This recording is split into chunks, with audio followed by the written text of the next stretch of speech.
Yes. Tormato, right now on States and Kingdoms. Tormato. Tormato.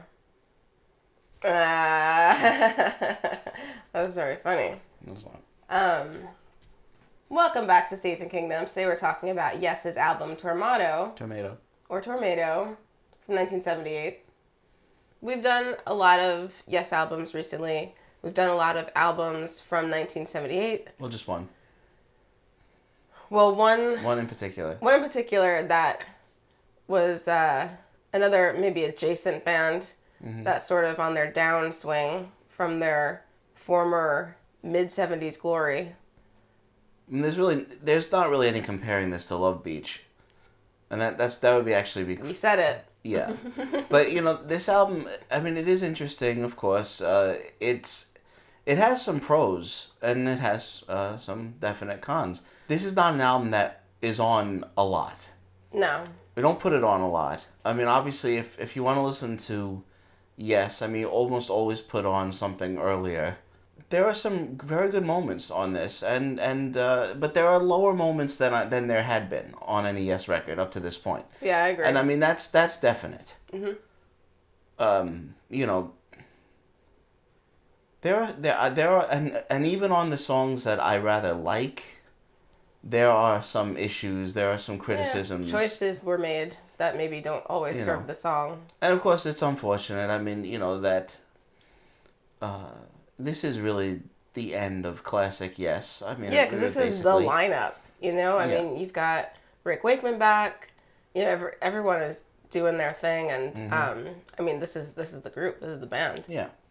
So for that reason, this album is special. Yeah. But yeah, I mean, I would say overall, there's 4 songs that I really like on this record. Mm-hmm. And then I think we pretty much we agree on which songs we most like. Yeah.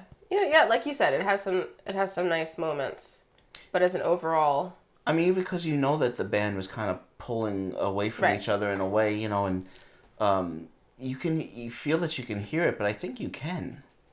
I think you can kind of hear everyone. Well, I mean, gunning for rank. Well, yeah, there's some definite pickle swinging going on in some of the songs, and I mean, the first song, which I like. I like too. This album starts off very strong. I think. I think Future Times Rejoice is a very good song. I really enjoy it. Yeah, it is. It has some great singing, a very good melody. It's very busy. Yeah. I know I could include Rick Wakeman in this, but I really want to tell Steve Howe to just cool it. Yeah. There are times on this album he sounds every now and then like a guy playing along to the album in like his bedroom that just happened to get recorded along with the rest of the band. It does every now and then. It's just like, yeah. What are you doing? There's a lot going on. That's a hallmark, I would say, for most of the album. Every song, except for maybe one, just sounds like everyone is soloing. Yeah, it does sound like that, but at the same time. And it's unfortunate, really, because this is a good song. It's still a good song. I still really no, like it is, but it has that problem. I mean, it is at times. You know, like wait, you now you. Yeah, because not you. You're like, wait, your ear gets like drawn all over the place, and you're like, what am I supposed to be listening to? But I do like the basic song, and it's a good. I don't know. It's a good Yes classic song. Yes song. Yeah. And Don't Kill the Whale, I like. It's kind of it is very. It's super catchy. It sort of has like a little bit of a disco sound to it, like the disco flavor. Well, you can at least line dance to it. Yeah, it's got a groove, and even the like keyboard sounds like in the middle. I think they're supposed to sound like whale song, but it sounds more like that. Just like that Rick Wakeman really doesn't care. He's like, I'm going to kill the whale. Kill the whale, whatever. The lyrics are a little straightforward. Yeah. It's pretty clear what. No, yeah, I know. It's definitely it's kind of preachy. Yeah. It works though. I like it, though. I think it really does work. it's a tight song. There's really nothing wasted in it. So it works it doesn't well. really like go for too long. No. You know, it sort of has that one little sort of break, and then you're a little afraid that it's gonna start up again, but then it actually just No, ends. it is. It's just a really tight rock song, and you know, if the album has a problem with that, this is probably one of the best examples of them really pulling that off. Yeah, it's a good song. And Madrigal. Well, you see the songs. No, it's fine. Mm-hmm. The songs that I think we both agree we like. Future Times, Rejoice, and Don't Kill the Whale. Don't Kill the Whale. We both like Arriving UFO, really and we'll talk about that. We'll talk about Onward. that. And Onward, which is and also, the last song. And the last song, yeah, as well. I just want to say quickly, before people stop watching, the thing is that Yes had been so incredible. None of these songs reach their highest heights. That's true, but I do think it's a little unfair. I think except for one song on this album, and maybe another one. But that's sort of my own opinion, so I'm not sure. Subjective, right? Except for one song, there's nothing on here that I would want to condemn. No, it's just not my favorite Yes album, and it's not anywhere close to being their best album. But there were some less great things to come. Sure. So appreciate this. Exactly. Well, that's my motto. Yeah. Well, Madrigal, has the harpsichord, and it's got a little bit of a Victorian feel. The lyrics are a little spiritual. The only thing about it is kind of it always feels rather meandering. It doesn't feel like a full song. Yeah, it doesn't feel like it resolves to me, and maybe that could just be me. Yeah, and then release. That's the one. I like it. I like parts of it. It has a nice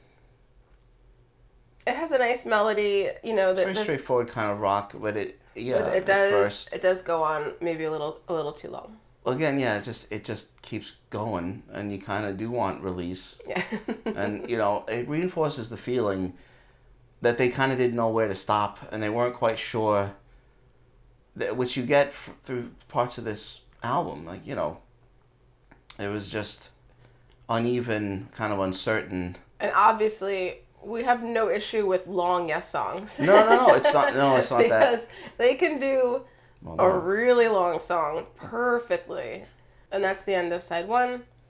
Mm-hmm. So then side two starts with my favorite song. Arriving UFO, I think, is really fun. Mm-hmm. It's about aliens, just cool. It has some little alien pew pew sound effects. For me, I think this is the strongest song. It has the best structure on the album. It's one of the tighter songs, I think. Yeah. I don't know about the song itself, but yeah, it definitely is the whole band's kind of playing in concert rather than seemingly against each other, which does, they're not doing that the whole album. No. That's mischaracterization, but it does happen. It happens Enough that it's on release on Future Times, it's definitely there.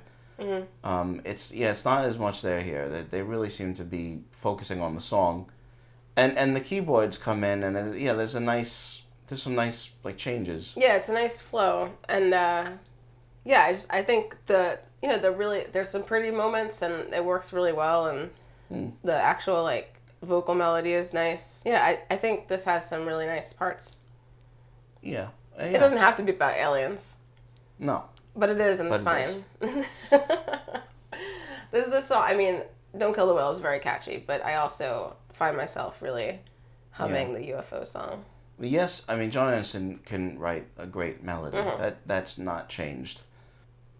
I don't like Circus of Heaven. Well, I think we both agree that it's the weakest song on the album, and it's just bizarre. It starts off with... I've tried. No, I know. I just don't. Because it starts off with a reggae beat. Well, it's got... Yeah. It's a little reggae, and then that goes away, and it moves into another part where John Anderson is sort of just singing, and then there's another part where his little boy is talking about... and then it kind of goes back to the reggae thing for 2 seconds and the song is over. It seems like John Anderson on Madrigal and this in particular, like he really wanted to do like a 30-minute song, but they just wouldn't let him. So he just, they're like, no.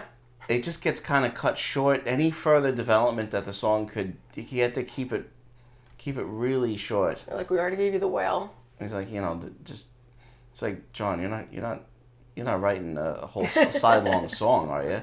It's like, no. No, it's like 3 minutes. Fine, it's fine.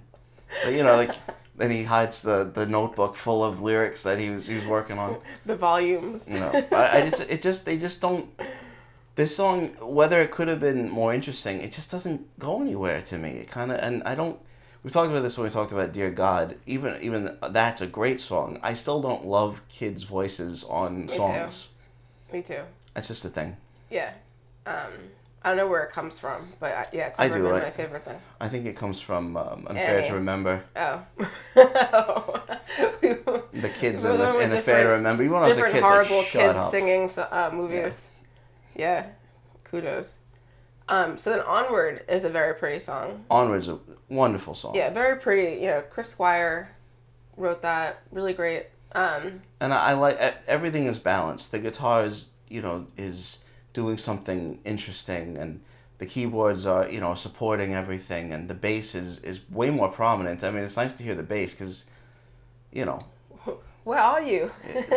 you hear the keyboards and guitar and vocals. Yeah, and very high-pitched vocals. Because you always expect, I want to hear Chris Squire's bass. Listen to a Yes record. Mm-hmm. Yeah, hell yeah. But this is a great song. It's really, really pretty melody. Yeah, very pretty melody. Very, reminiscent of things that they have done before. Not in a repetitive way, but just that, they getting back to something that they can really do well. I wouldn't say for this one, but we've talked about that before, that this album does feel like they were kind of trying to tread territory that they had sort trodden of reclaim upon before. Past glory. Wait, we maybe did this bit. here. Maybe we could do that again, and it works-ish. Not moving forward so much. Right. So not Onward. Not Onward. On the Silent Wings of Freedom. I think it ends quite well. I mean, for an album that can tend to be a little too busy and maybe a little bit meandering, a 7.5 minute or almost 8 minute song is pretty tight. Again, the bass is quite prominent, which I think helps. Chris Squire is always like a lead bass player, but very tasteful. Always played to the song. Oh yeah. It never. I don't ever consider his playing like busy Not or showy. unnecessary or showy. Yeah. So it's always a good idea to have him kind of leading the charge. Yeah. I think it's a very good song, and I think the melody is very good. It's a good album closer. The changes. Mm-hmm. So it works. all you're left with this album. All I can say is it's uneven, in the production basically, in the direction. The band obviously is having issues. It's uneven. Yeah. No, I agree. Yeah. It's still got some good moments. It's still something that you can enjoy. I mean, there's still enjoyable stuff. There's still some great songs. Like we said, we're just repeating ourselves, but there's a few songs that I really like, and then there's a few that I don't really need to listen to much. But even a couple of those could have been... They could have been way better. Worked into something better. Of course, because they're wonderful songwriters. They know what they're doing. I guess sometimes it just doesn't happen. Yeah, and unfortunately we said, this is basically it. Right. Yeah. Which is why it's worthwhile to listen to. Mm-hmm. Sometimes. Yeah. Not being wishy-washy. I'm just being really nice. Because they're my friends, yes. And I love them. Thank you so much for watching. Let us know what you think of Tormato in the comments. Make sure to like and subscribe. Tormato. Stay tuned here at States and Kingdoms for more videos Mondays, Wednesdays, and Fridays. We'll see you next time.